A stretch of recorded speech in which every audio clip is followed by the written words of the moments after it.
The pneumonia hit me like a freight train on a Tuesday morning in late October. One moment I was arranging the autumn mums on my porch. The next I was sprawled on the cold wooden floor, gasping for air that wouldn't come. My chest felt like someone had wrapped iron bands around it and was tightening them with each labored breath. The flowers I'd been holding scattered across the floor like fallen soldiers, their bright orange and yellow petals mocking the grayness creeping into my vision. I managed to crawl to the phone, the old landline I'd refused to give up, despite my children's insistence that I get a cell phone. My trembling fingers could barely grip the receiver. I dialed 911, and the operator's calm voice felt like a lifeline as darkness pulled me under. When I woke up in the hospital 3 days later, the fluorescent lights burning my eyes, I was alone. Completely, utterly alone. The beeping of machines and the antiseptic smell were my only companions. A nurse with kind eyes and gray hair pulled back in a tight bun checked my vitals and explained that I'd been unconscious, that the pneumonia had been severe, that I'd nearly died.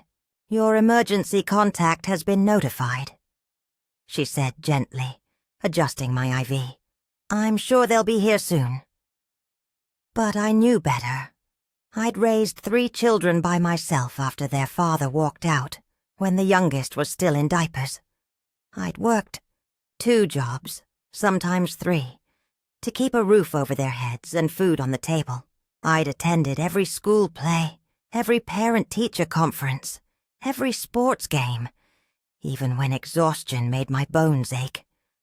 I'd sacrificed everything. My dreams of becoming a teacher, my youth, my chance at love again, all for them. And now, lying in this hospital bed at 67 years old, I wondered if any of it had mattered.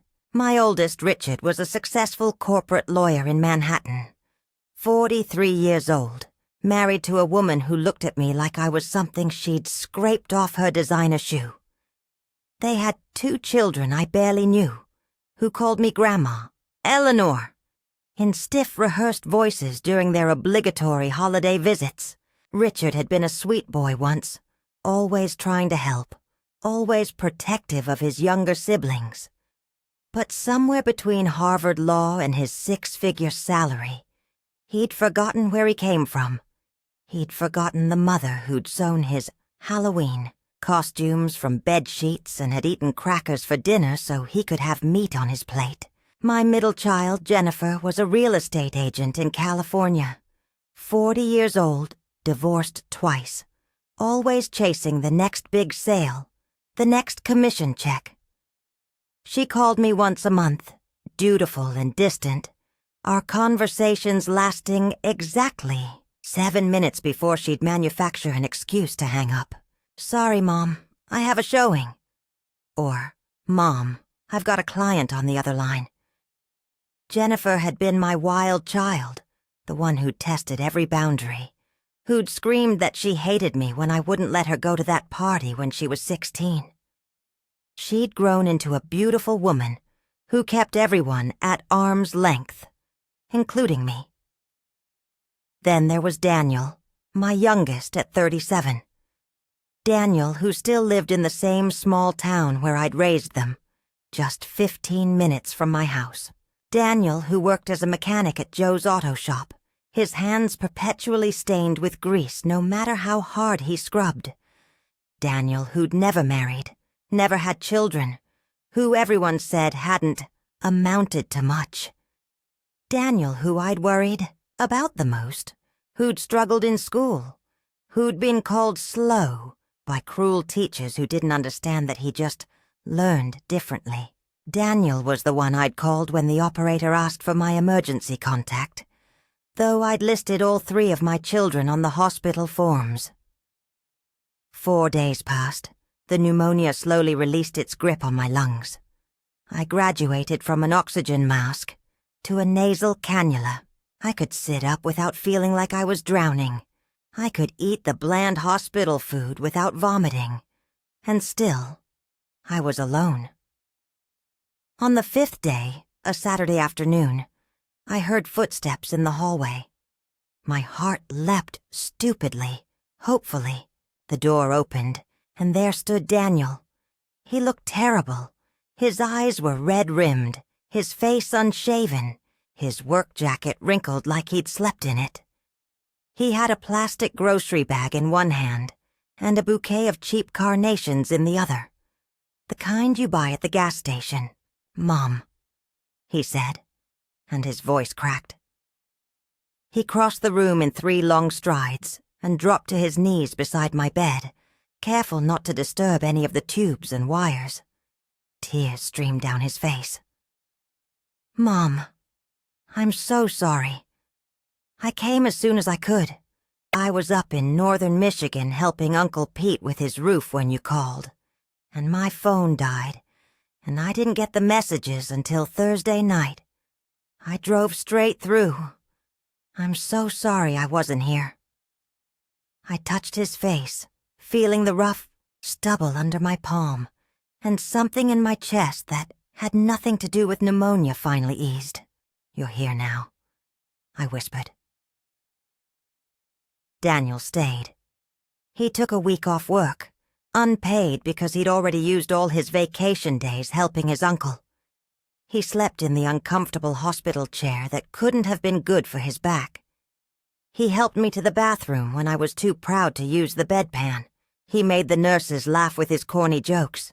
He read to me from the newspaper, even the boring parts, because he knew I hated being disconnected from the world.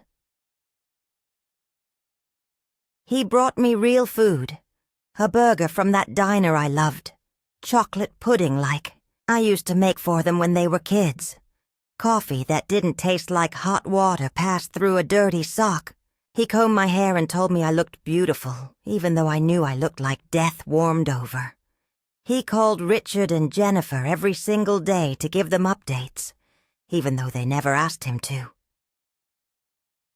"Richard says he's swamped with a big case," Daniel reported on day 6, his tone carefully neutral. "He said to tell you he's thinking of you." "Jennifer says she's closing on 3 properties this week," he said on day 7. "She sends her love."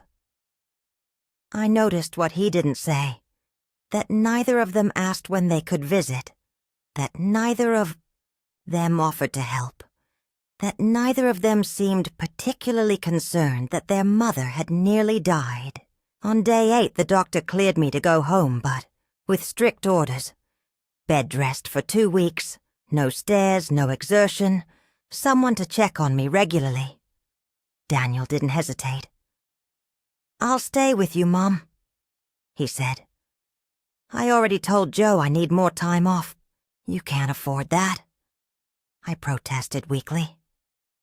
"I can't afford to lose you," he replied simply, and that was the end of the discussion.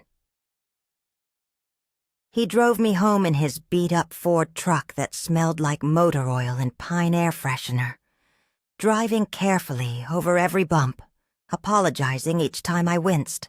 He'd already been to my house and prepared everything, changed my sheets, stocked the refrigerator, set up a bell on my nightstand so I could ring for him if I needed anything.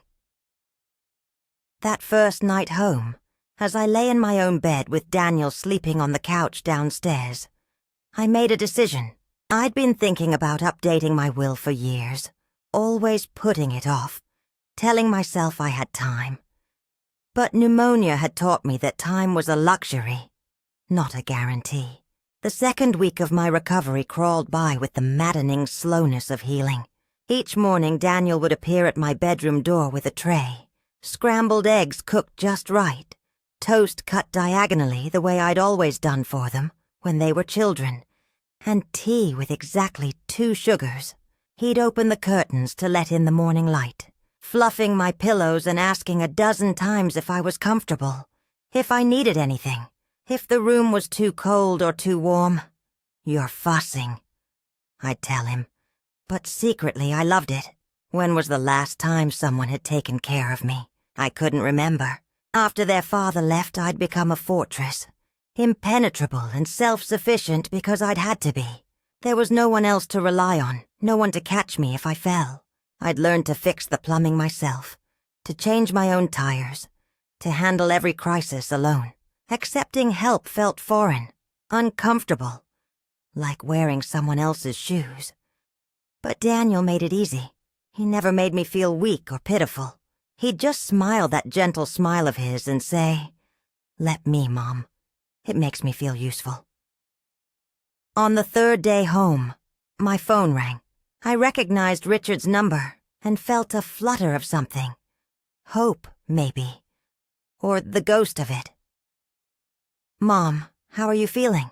His voice was brisk, professional. Like he was checking items off a to-do list. "Better," I said. "Much better. Daniel's been—" That's great. Listen, Mom. I'm sorry I haven't been able to get away. This case I'm working on, it's huge. Millions of dollars at stake. The senior partners are counting on me. You understand. I did understand. I understood that I'd raised a son who measured his worth in billable hours and dollar signs. Who'd learned to prioritize everything except the people who loved him. "Of course," I said, because what else could I say? "How are Melissa and the kids?" Busy. Madison has violin and soccer, and Tyler just joined the debate team. Melissa's organizing some charity gala. It's chaos here. He laughed, a sound without much humor in it. Actually, that's partly why I'm calling. We were thinking about Thanksgiving. We might go to Melissa's parents' place in Connecticut this year. Her mother's been asking, and you know how she gets. But we'll definitely see you at Christmas. Christmas was 2 months away. I'd nearly died, and my oldest son couldn't find time to visit for 2 months. But I swallowed the hurt, forced it down where I'd learned to keep all my disappointments. That sounds nice, I managed. Tell Melissa's mother I said hello. Will do. And Mom, take care of yourself. Maybe consider one of those medical alert systems. You know, the "I've fallen and I can't get up" thing? Just for peace of mind. For whose peace of mind, I wondered. Certainly not for mine. After we hung up, I sat holding the phone, staring at nothing. Daniel appeared in the doorway, a dish towel slung over his shoulder. "That was Richard?" he asked quietly. I nodded. "He's not coming." It wasn't a question. Daniel had always been perceptive about emotions, even if teachers had called him slow with books. He crossed the room and sat on the edge of my bed, taking my hand in his larger, calloused one. "You don't have to pretend with me, Mom. I know it hurts." And just like that, the tears came. All the tears I'd been holding back for 5 decades. For every scraped knee I'd kissed. Every school event where other kids had 2 parents, and mine had only me. Every night I'd cried silently into my pillow wondering if I was enough. If I was doing it right. If they'd grow up to resent me for the poverty, for the absent father, for the sacrifices that never felt like enough. Daniel held me while I cried. This son whose society said hadn't amounted to much, who'd never wear a suit or make 6 figures, who'd never leave this small town. He held me with a tenderness that broke my heart and healed it at the same time. "You were always enough, Mom." He whispered, as if he could read my thoughts. "More than enough. I don't know if I ever told you that, but you were. You are." 2 days later, Jennifer called. I heard her voice, bright and slightly manic, and pictured her in her California office with its glass walls and view of the ocean, surrounded by photos of houses she'd sold and awards she'd won.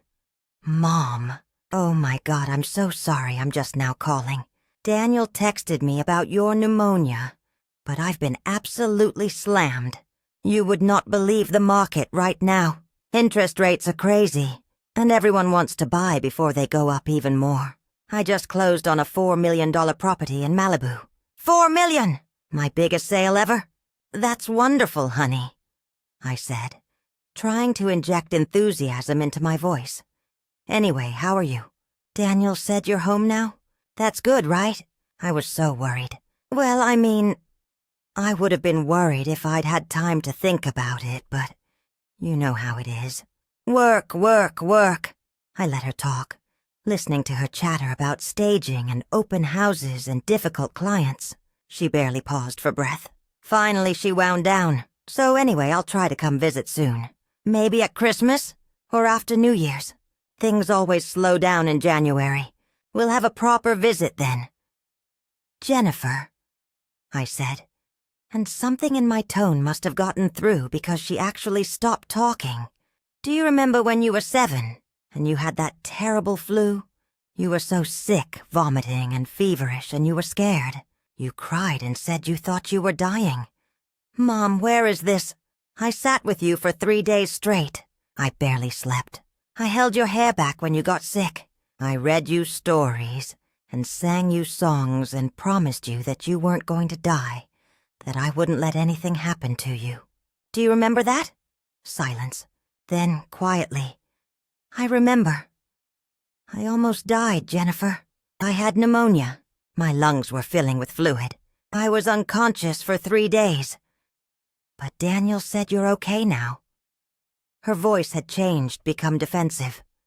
I am okay because I survived, not because anyone came to make sure I survived. That's not fair, Mom.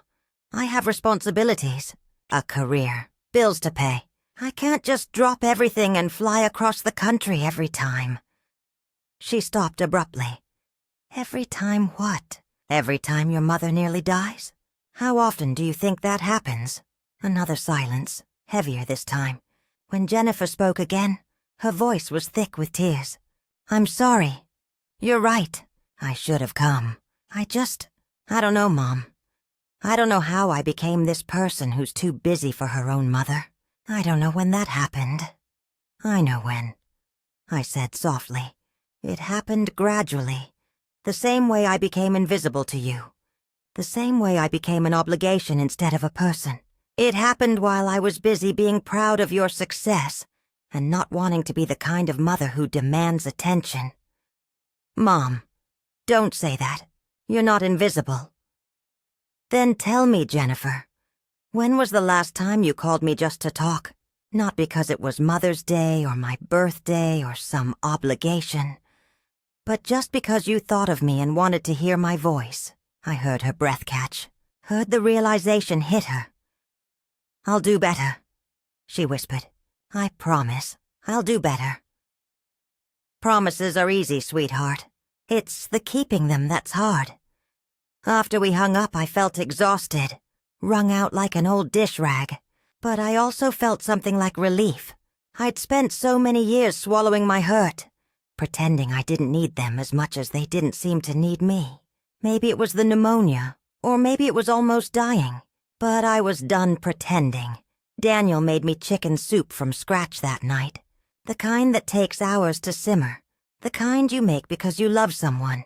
As I ate it, savoring the rich broth and tender vegetables, I thought about my will, about fairness, about what children truly inherit from their parents.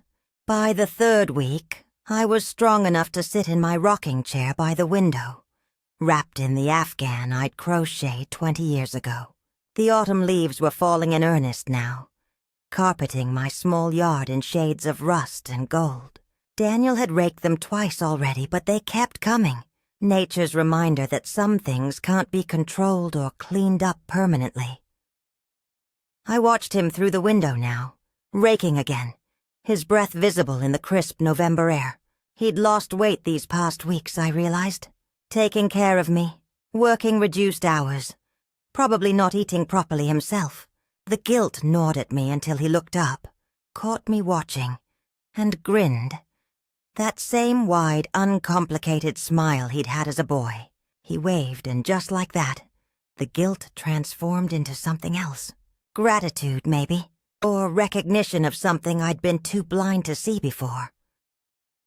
Mom, you've got a visitor, Daniel called from downstairs the next afternoon.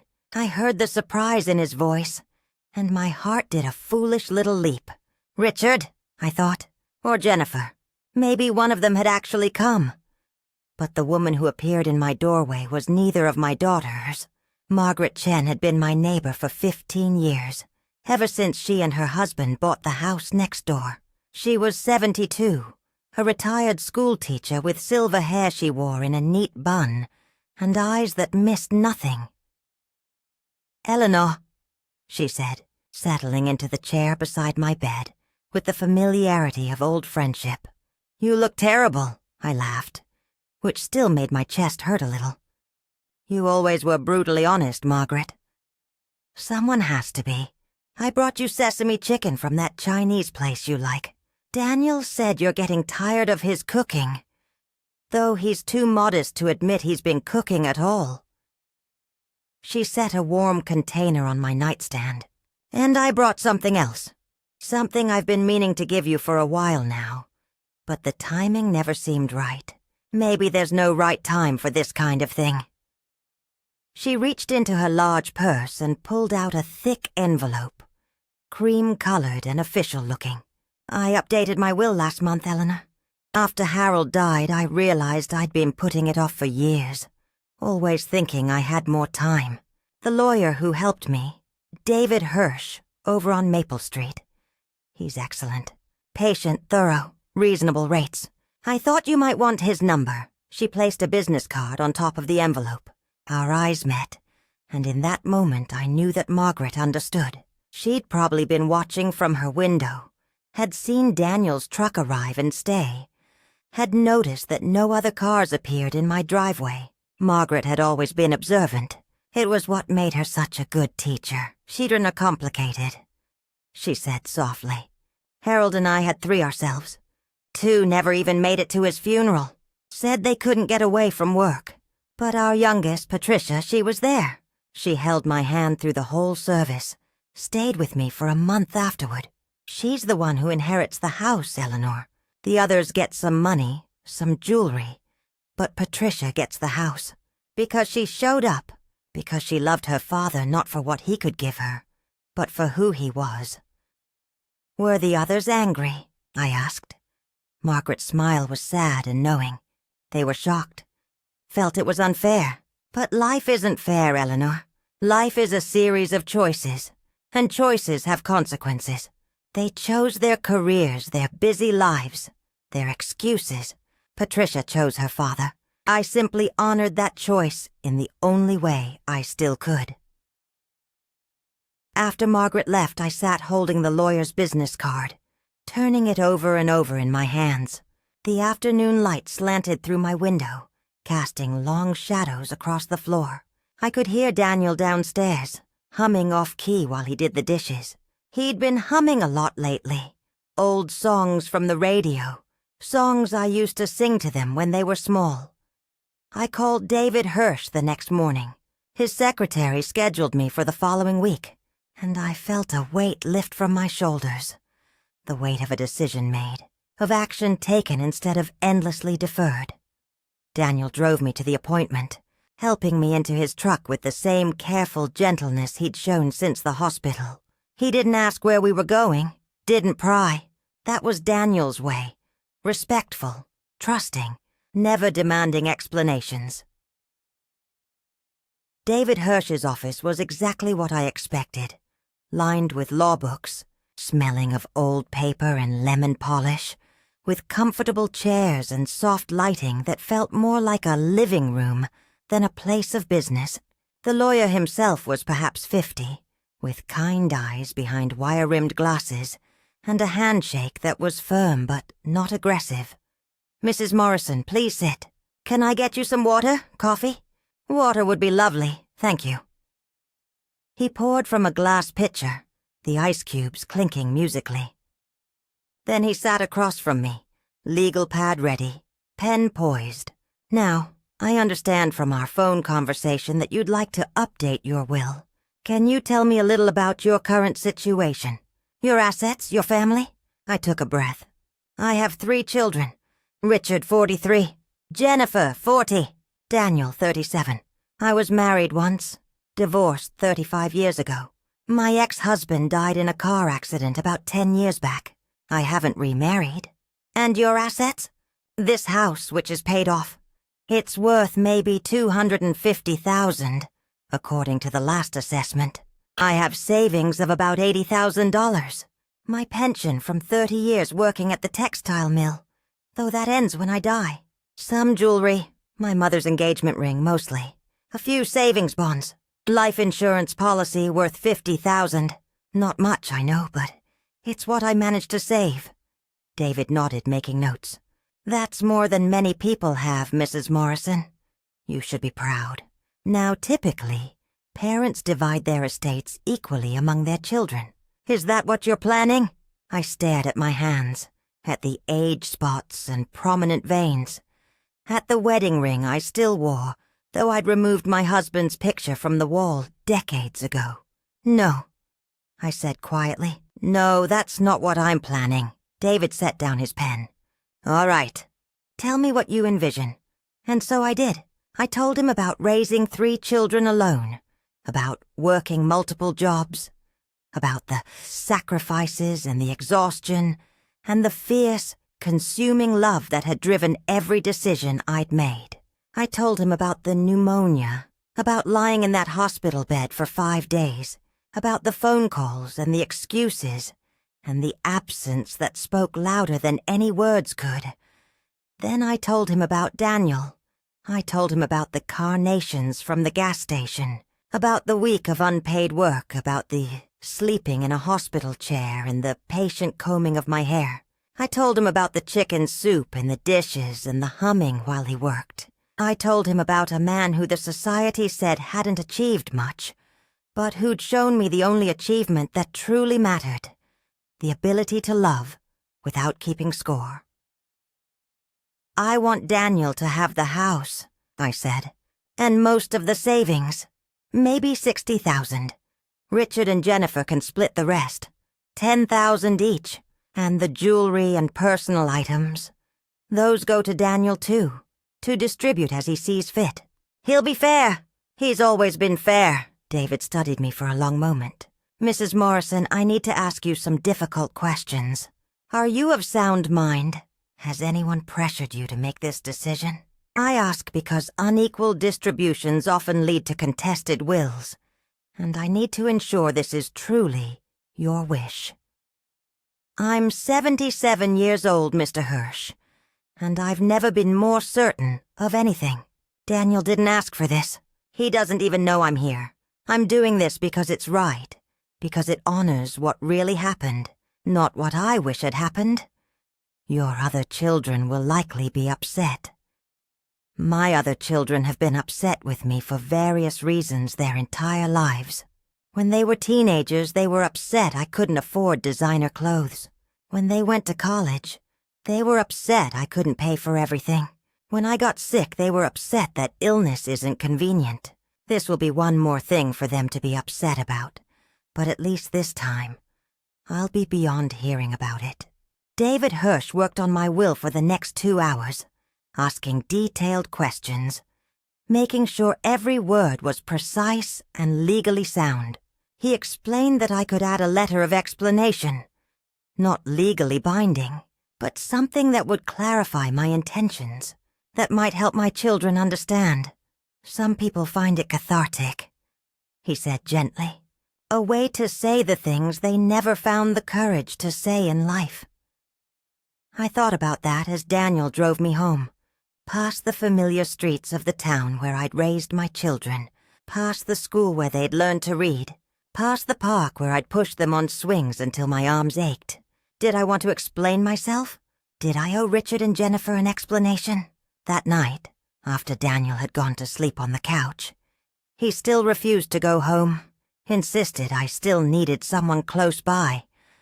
I sat at my old writing desk and pulled out a sheet of cream-colored stationery. My hand trembled slightly as I uncapped my fountain pen, a gift from my mother on my 16th birthday, over 60 years ago. My dear children, I wrote, then stopped.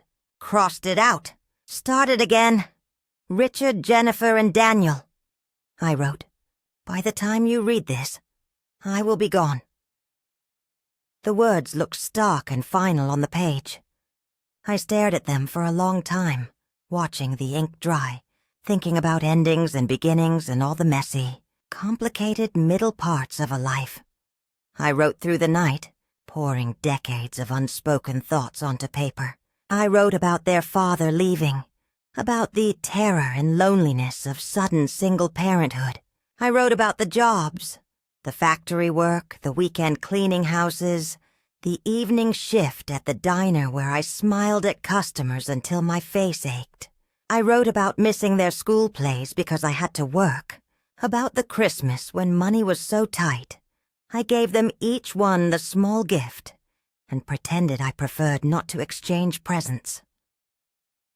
I wrote about watching them grow, about the pride and the worry and the slow, painful realization that children aren't possessions to keep, but people to release. I wrote about Richard's acceptance to Harvard, about how I'd cried with joy and terror, because I knew it meant losing him to a world I'd never be part of.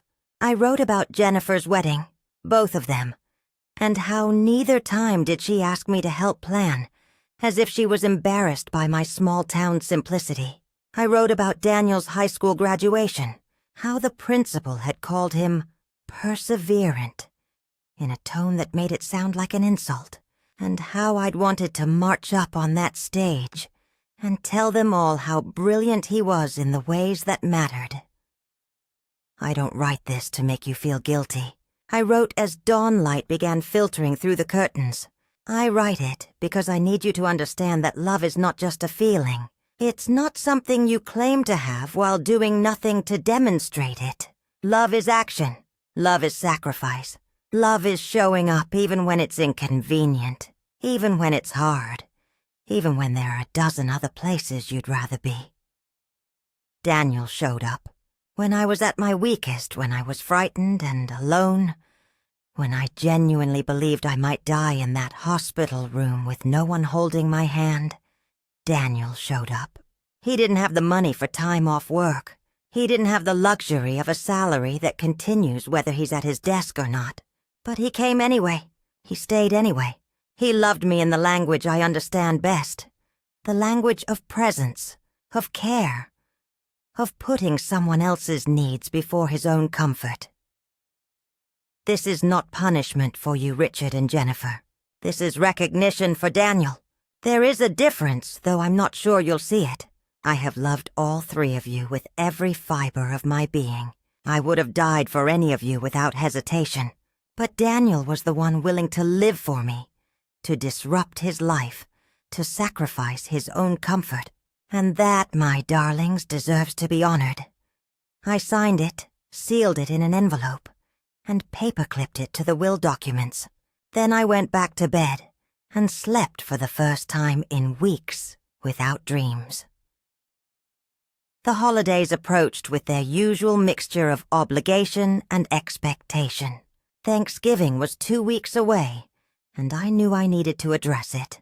I couldn't let Daniel spend the day taking care of me, cooking a meal for two in my small kitchen, pretending we didn't both notice the absence of the others. I called Richard first, catching him between meetings. Sweetheart, I wanted to talk about Thanksgiving. Oh, Mom, didn't I tell you? We're doing Connecticut this year. Melissa's mother has been asking for ages, and I know. You told me. I'm calling to say that's fine. You should go. Be with Melissa's family. Silence. He'd expected me to guilt him, to play the martyr. Are you sure? I'm sure. Give everyone my love. Jennifer was similarly surprised when I told her I didn't expect her to fly home. But, Mom, won't you be alone? Daniel will be here. Oh, right, of course. Something in her voice, was it relief? Or maybe shame? We could do a video call. Have Thanksgiving dinner together over the computer. That would be nice, honey. But we both knew it wouldn't happen. Something would come up. A last-minute showing. A client emergency. One of the 1,000 excuses she'd perfected over the years. Daniel, however, had different plans. On Thanksgiving morning, I woke to the smell of roasting turkey, of sage and onions and all the scents of my childhood. I made my way downstairs slowly, still careful with my healing lungs, and found my kitchen transformed. Daniel had invited Margaret from next door, and his Uncle Pete and Aunt Clara, who'd driven down from Michigan. He'd invited 3 other neighbors. Elderly Mrs. Patterson from down the street, who'd lost her husband last year, the young couple 2 doors down who'd just had their first baby, and Joe from the auto shop who had no family in the area. "Mom, I hope this is okay," Daniel said, suddenly uncertain. "I thought, if we're having Thanksgiving, we might as well have it with people who actually want to be here." I looked around my small dining room, at the mismatched chairs Daniel had borrowed, at the card table he'd set up to extend my regular table, at the people who were strangers, or near strangers, but who'd all said yes to my son's invitation. I looked at Daniel, at his hopeful, anxious expression, and felt my heart expand in my chest. "It's perfect," I whispered. "It's absolutely perfect." And it was. We squeezed around the tables, elbows bumping, passing dishes and laughter and stories. Margaret told tales of teaching 6th grade for 40 years, of the student who'd released a snake in her classroom and the one who'd grown up to be a senator. Uncle Pete talked about his hardware store, about the changing face of small-town business. Mrs. Patterson showed pictures of her grandchildren on her phone, her eyes bright with tears and pride. The young couple, Sarah and Tom, let everyone hold their baby, a tiny girl named Emma, who had Daniel's same gentle eyes. No one asked where my other children were. No one made me feel like I was missing something. For the first time in decades, I felt wholly grateful on Thanksgiving. That night, after everyone had gone home and Daniel was washing dishes despite my protests, I sat in my rocking chair and thought about family. Not the one you're born with, but the one you choose, the one you build from presence and care and showing up. Richard and Jennifer were my children, would always be my children. But Daniel was my family in a way that transcended biology. He was the one who'd learned what I'd tried to teach them all. That love isn't about grand gestures or expensive gifts. It's about the daily, unglamorous work of caring. It's about showing up. Part 05 Christmas came with a blanket of snow that transformed our small town into something from a postcard.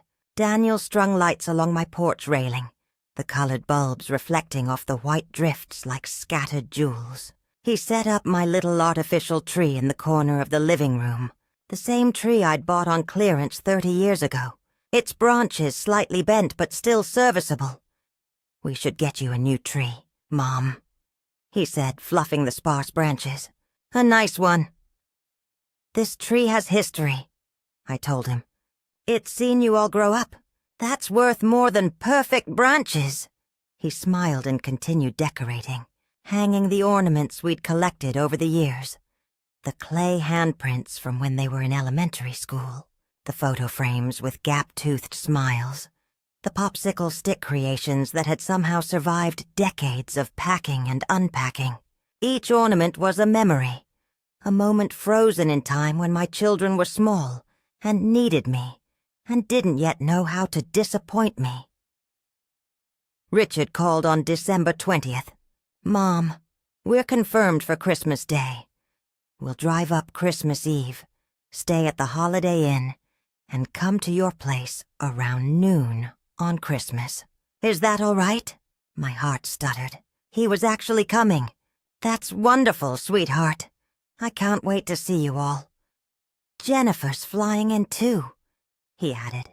"She called me last week. I think she felt bad about Thanksgiving. Anyway, she'll be there." After we hung up, I sat staring at the phone, a mixture of emotions swirling through me. Joy that they were coming, anxiety about what the visit would be like after so many months, and underneath it all, a whisper of something darker. The knowledge of what waited in David Hirsch's office, the will that would eventually drive a wedge through what remained of our family. But no, I told myself firmly. I wasn't driving any wedges. I was simply acknowledging reality, honoring truth. If that created conflict, It was conflict that had always existed, just hidden beneath polite conversations and dutiful phone calls. Daniel cleaned the house from top to bottom, working with the same meticulous care he brought to everything. He washed windows, scrubbed floors, dusted every surface. He bought new towels for the bathroom and made sure the guest room was ready, even though Richard had said they'd stay at a hotel. "Just in case," Daniel said. "In case they change their minds." But I knew they wouldn't. Richard and his family staying in my small house, using my simple bathroom, sleeping on my aging mattress. That world had ended long ago, if it had ever existed at all. Christmas Eve arrived with clear, cold skies. I made cookies. The same sugar cookies I'd made every Christmas since they were children, rolled thin and cut into stars and trees and bells. Daniel helped, his large hands surprisingly deft as he pressed the cookie cutter into the dough. "Do you remember when Jennifer tried to make these by herself when she was 9? He asked, laughing. "She used salt instead of sugar? And we all took a bite and tried to pretend they were good," I said, smiling at the memory. She cried anyway. She always knew when we were lying. "She was sensitive," Daniel said quietly. "Still is, I think. She just hides it better now." That night I barely slept. I kept imagining tomorrow, kept running through scenarios in my mind. Would Richard's children remember me? Would Melissa be as coldly polite as always? Would Jennifer seem distracted checking her phone, mentally already back in California? And what would they think of Daniel, who'd been living here on and off for months, who knew where everything was in my kitchen, who'd become the center of my daily life? Would they feel guilty? Resentful? Defensive? Christmas morning dawned bright and bitter cold. Daniel made breakfast. Pancakes shaped like snowmen, just like I used to make for them. We ate slowly, neither of us mentioning the elephant in the room. That in a few hours our quiet routine would be disrupted by the arrival of the others. At 11:30 I heard car doors slamming. My heart raced. Daniel squeezed my hand. "It'll be okay, Mom." But when I opened the door, I wasn't sure anything would be okay, ever again. Richard stood on my porch in a cashmere coat that probably cost more than my monthly pension. Melissa was beside him in fur-trimmed boots, her lips pressed into a thin line of distaste, as she took in my humble home. Behind them, Madison and Tyler, 14 and 12 now, were both staring at their phones, barely looking up. "Mom," Richard said, and bent to kiss my cheek. His lips were cold. "You look good. Better than I expected. Better than he expected. As if he'd been expecting to find a corpse. Come in," I said, stepping back. "It's freezing out there." They filed into my small living room, and I watched them take it in. The worn furniture, the dated decorations, the humble Christmas tree. Madison whispered something to Tyler, who snickered. Melissa's expression never changed, but I saw her gaze linger on the water stain on my ceiling, the crack in the plaster I'd never gotten around to fixing. "Daniel," Richard said, nodding at his brother. His tone was neutral, carefully so. "Still here, I see." "Someone had to be," Daniel replied evenly. The tension was immediate and palpable. Before it could escalate, the doorbell rang again. Jennifer burst in with a flurry of cold air and expensive perfume, dragging 2 large shopping bags. "I'm here! Sorry I'm late. The flight was delayed, and then the rental car place was a nightmare, and Mom!" She threw her arms around me, holding on perhaps a moment too long. When she pulled back, her eyes were shiny. "You look so much better. I was so worried. I'm fine, sweetheart. Come in, warm up." She looked around, saw Richard and his family, saw Daniel standing protectively near me. Something flickered across her face. Recognition, maybe, of how badly she'd failed, of what she'd missed. "Merry Christmas, everyone," she said too brightly. "I brought gifts. We settled in the living room, an awkward arrangement of bodies trying to find space. Madison and Tyler sat on the floor, still absorbed in their phones. Melissa perched on the edge of the sofa like she was afraid of catching something. Richard took my armchair, his father's old chair, without asking. Jennifer squeezed next to Daniel on the love seat, and I took my rocking chair. "So," Richard said, breaking the silence. "Daniel, Mom tells me you've been staying here? For how long now?" "Since she got out of the hospital," Daniel said. "About 2 months." 2 months? Melissa's eyebrows rose. "Don't you have a job?" "I do. I've been working reduced hours. Joe's been understanding." "How generous of Joe," Richard said, and there was something sharp beneath his words. "And you're staying here because Mom needed someone." Daniel's voice remained calm, but I saw his jaw tighten. Someone had to make sure she took her medications, ate properly, didn't overdo it. The doctor said she shouldn't be alone. "We could have hired a nurse," Richard said, "or one of those home health aid services. Mom, why didn't you tell me? I would have arranged something." "Would you?" The words were out before I could stop them. "Would you have really, Richard? Or would you have been too busy with your important case?" The room went silent. Even Madison and Tyler looked up from their phones. Richard's face flushed. "That's not fair, Mom. I have responsibilities, a family to support." "So did I said quietly. "For decades. Somehow I found time. That was different. You didn't have the kind of career I have. The pressures, the expectations." "You're right," I interrupted. "I just had 3 children to raise alone, with no money and no help. Much easier than your life, I'm sure." "Eleanor," Melissa said sharply, using my first name like a reprimand. "Richard works very hard to provide for this family. The least you could do is show some appreciation." I stared at her. This woman my son had married. This woman who'd never once asked me about my life.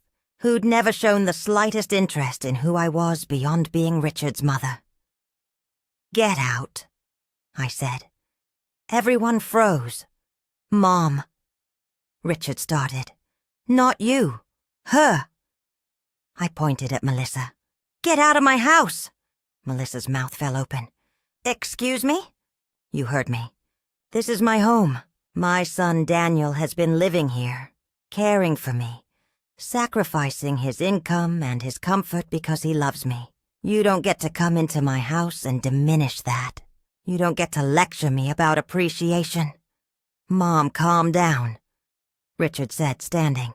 "Melissa didn't mean—" "Yes, she did. She meant every word, and I'm done pretending otherwise. I'm done with all of it. The polite fiction that we're a close family. The pretending that occasional phone calls and obligatory visits are the same as love. The silence about who actually showed up when I almost died." Jennifer was crying now, quiet tears streaming down her face. "Mom, I'm sorry. I know I should have come. I know I failed you." I looked at her, at my wild, beautiful middle child, who'd spent her whole life running from intimacy. "You did fail me, Jennifer, but at least you're honest enough to admit it." "This is ridiculous," Melissa said, grabbing her purse. "Richard, we're leaving." "No," Richard said, and everyone turned to look at him. He was staring at his hands, his face a mask of pain. "No, she's right. Mom's right. I didn't come. I told myself I was too busy, that the case was too important, that you were fine, because Daniel said you were improving. But the truth is I was scared." "Scared?" I repeated. He looked up and I saw tears in my oldest son's eyes. "Scared of seeing you sick? Scared of confronting the fact that you're getting older, that someday you won't be here? Scared of being the kind of son who fails his mother when she needs him most? So I hid behind work, behind excuses, behind the comfortable lie that I'd make it up to you later. But there might not have been a later, might there?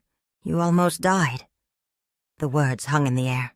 Madison and Tyler were watching their father with wide eyes, perhaps seeing him as human for the first time. Melissa's face had softened slightly, though she still stood with her purse clutched to her chest. "I'm sorry, Mom," Richard continued, his voice breaking. "I'm so sorry. You deserved better. You deserved so much better than a son who was too cowardly to show up." I stood, my legs shaky, and crossed to him. I took his face in my hands the way I used to when he was small. "You're here now," I whispered. "That matters too." "Does it? After everything?" "Yes," I said firmly. "It does."